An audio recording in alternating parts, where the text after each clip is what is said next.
So why choose advocacy? When is advocacy the way forward?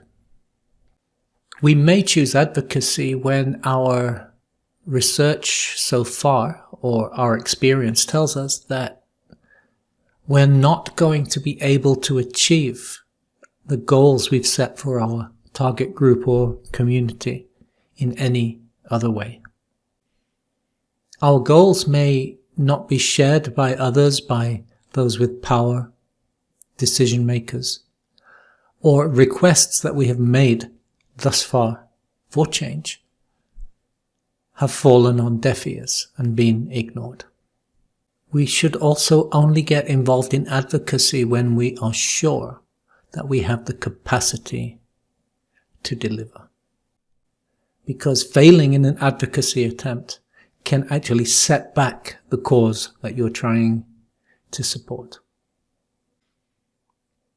And that means we need enthusiasm and energy for what is likely to be a long and sustained effort for change. A long and sustained effort means advocacy is likely to be a very long road. You're going to require organization, you're going to require persistence, you're going to require enthusiasm, you're going to require careful planning, you're going to require support and allies.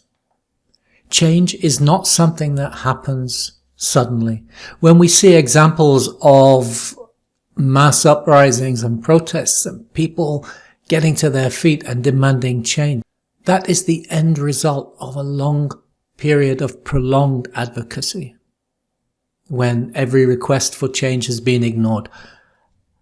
Advocacy isn't like that. Advocacy takes time, it takes persistence, it takes effort, it takes energy, it takes strength. Strength to stand in the face of opposition, to identify and call out your opponent's tactics, to be prepared for your opponents to deny the issue exists or try to destroy your credibility or your reputation. You will also be in the face of disinterest. A lot of people just don't really care. They don't care enough, or they're too distracted with their own worries to really be so bothered about your issue. Why should that bother me? They say. They will be disinterested. And that can be just as frustrating as direct opposition. When we have opponents, we can counteract that. But when we meet disinterest, that can be very, very, very frustrating. We have a cause that we are passionate about, and yet other people just don't get it. They don't seem to care. Advocacy also asks people to often change their behavior, and that takes effort. It's an effort from us, and it's also an effort for the person whose behavior needs to change or who we're asking to change. That could be something as simple as using a trash can and not throwing litter in the park. That's a change in behavior. Or it could be a change in behavior towards a minority group that has faced discrimination for a long time, where beliefs are very, very strongly entrenched. And as a result, changing behavior requires a lot of effort. And even when we achieve that change, it needs to be maintained.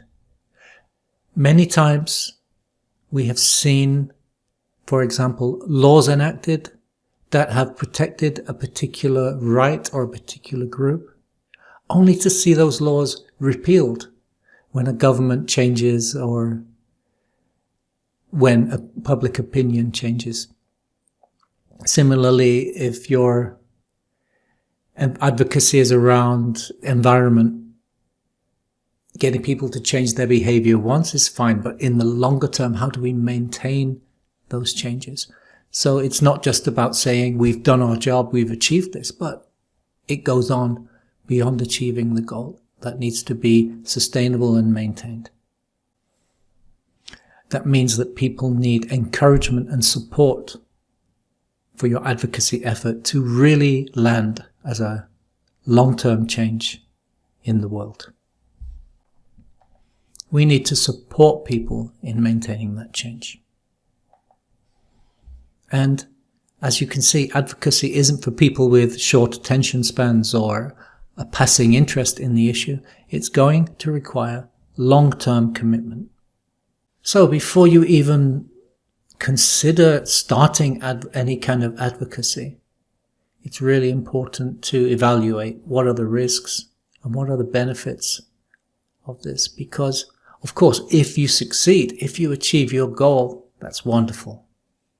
But if you can't make it, remember, it's a long road. It won't happen overnight. You're going to meet opposition, disinterested people who don't want to change, changes that need to be maintained. It's going to require your ongoing support, long-term commitment. And if you can't do this, you can really harm the cause that you're trying to champion in the world.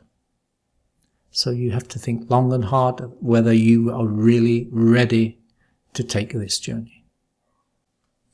So before we move on, take some time to reflect on where you are right now and whether this is the right time to be involved in advocacy. Think about an advocacy effort that you're interested in launching, something that serves your community or the goals of your target group, the group that you wish to serve. And do the conditions exist for advocacy? Does your experience tell you, does your research tell you that there is no other way to achieve these goals for your community? Have you already made requests for change to those who are decision makers, those who have power, and have those been ignored? And do you need to start to push things using an advocacy approach? Have you got the capacity to carry that through for the long term? Do you have the skills required? Do you have the persistence? Do you have the allies? Do you have the networks? Do you have everything that you need to see this through to the end? Because you do not want to leave it half done. Do you have the energy? Do you have the enthusiasm? Can you stay the course to achieve your goal? If not, is there possibly another way you can achieve your goals? Can you continue to request for change? Can you build the capacity to carry it through? And where are you going to find that enthusiasm and energy to make this happen? Which condition is missing?